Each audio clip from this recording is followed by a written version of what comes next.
Այն, որ ռուսաստանցի միլիարդատեր Սամվել Կարապետյանը չի կարող եւ իրավունք չունի լինել Հայաստանում վարչապետ, կարծում եմ բարձրահայտ է բոլորի համար, սակայն շատերի մոտ տրամաբանական հարց է ծագելու, թե այդ դեպքում վերջինիս ստեղծած կուսակցությունը ինչի համար է մասնակցում ընտրություններին։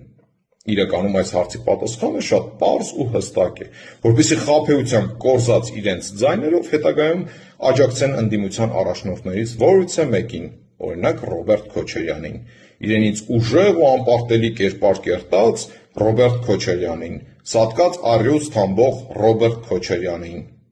այն նույն Ռոբերտ Քոչարյանին, որի համար ժամանակին գրավ վճարեց նույն ինքը Սամվել Կարապետյանը։ Ահա սա է եղել, կա ու կմնա ընդդիմության նպատակը՝ կրկնել Գյումրու սցենարը։ Իդեպ սրա մասին նաև բարձրաձայն են հայտարարում, ու ինչպես ասեց Ռոբերտ Քոչարյանը, ձև չունեն չհամագործակցելու։ Քանի դեռ ոմանք հեքիաթներ են պատմում,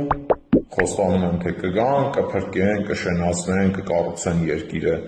դրա փոխարեն մենք զբաղված ենք գործով, կառուցում ու շենացնում ենք երկիրը։ Հեքիաթներ պատմելու փոխարեն հեքիաթային դպրոցներ ու մանկապարտեզներ են կառուցում մեր երեխաների համար։